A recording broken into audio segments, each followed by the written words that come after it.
بسم الله الرحمن الرحيم اللهم صل على رسوله الكريم أما بعد فأعوذ بالله من الشيطان الرجيم بسم الله الرحمن الرحيم قال الله تعالى في القرآن المجيد والفرقان الحميد أعوذ بالله من الشيطان الرجيم بسم الله الرحمن الرحيم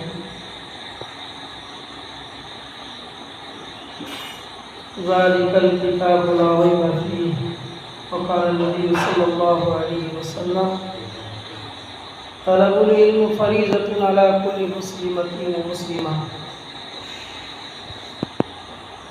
اگر ہوتا زمانے میں حصول علم بمحنت، اگر ہوتا زمانے میں حصول علم بمحنت تو ایک جاہل کھول کر ساری کتابیں پی جاتی۔ عزیز طلباء، اللہ نے ہمیں فضل فرمایا، بہت سارے بچوں میں ہمیں چنا اور قبول کیا۔ ارے اللہ کے دربار میں قبول ہوتا ہے تو ہم اللہ کے راستے میں آتے ہیں۔ اسی کے بارے میں آتا ہے، علماء فرماتے ہیں جو اللہ کے راستے میں جا کر کے علم حاصل کرتے ہیں ان کے لیے فرشتے جو ہے پر بچھاتے ہیں۔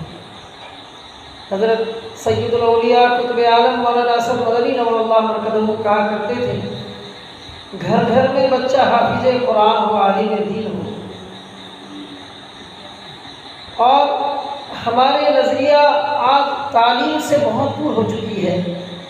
جہاں تعلیم اتنی دور پر ہے، خصوصاً کہ ہم جو ہے دنیاوی تعلیم کو اصل سمجھ کر دینی تعلیم کو دوسرے نمبر پر رکھ دی۔ اسی لیے کبھی کبھی اپنے دعاؤں میں ہمیشہ یاد رکھنا اور اللہ سے مانگنا، اے اللہ توفیق تیری ہے، تیری توفیق ہو گئی کہ ہم تیرے دربار میں آئے ہیں، تیرے راستے میں ایک تیرے حبیب کے مہمان بن گئے۔ حضرت مولانا گنگوہی رحمۃ اللہ علیہ پڑھاتے پڑھاتے بارش ہوئی اور نہ اس زمانے میں چھت تھا، ہم تو عالیشان گھر میں بیٹھے ہیں، جھوپڑی تھی معمولی سا، بارش ٹپکنے لگا تو بچوں کو اشارہ کیا مسجد کو چلے گئے۔ بچے دوڑ کے چلے جانے کے بعد تماموں کا جوتا اپنا پگڑی کھولا، اس میں تماموں کے جوتے کو ڈال دیا اور لے کر آپ چلنے لگے۔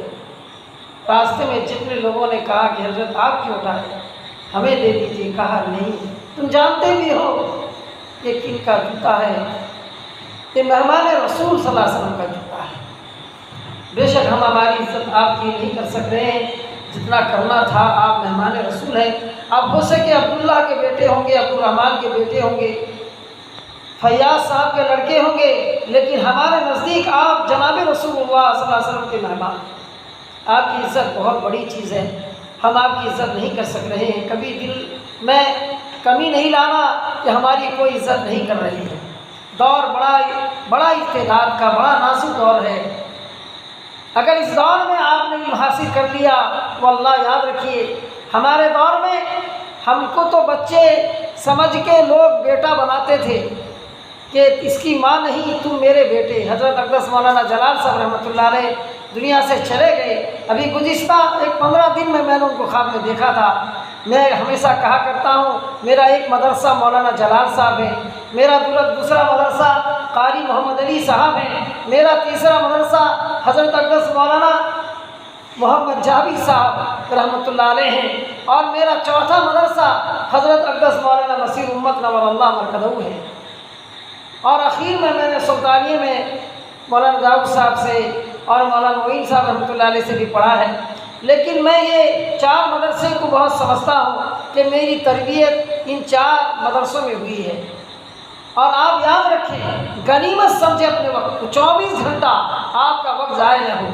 آپ کے جو ناظم صاحب جو خدمت کر رہے ہیں، اپنے آپ کو ناظم نہیں بناتے، دوسروں کو ناظم بناتے، ان کی خاکساری ہے۔ ہم تو ان کو ناظم صاحب ذمہ داری سمجھتے ہیں۔ واقعی کام کرنے والے سبھی خادم ہیں، جو حضرت اقدس مولانا منیر صاحب رحمۃ اللہ علیہ کہا کرتے تھے کہ اس مدرسے میں ایک جو ہے پکانے والا، کھانا پکانے والا بھی وہ ہمارا خادم، وہ سب ہم خادم ہیں مدرسے، وہ بھی اس کام کے ہیں۔ تو نانا کی بھی عزت ہمارے قلب میں ہے کہ وہ مہمان رسول کی خدمت کر رہی ہے۔ اگر کوئی گاؤں والے مدرسے کو سمجھیں نہ سمجھیں،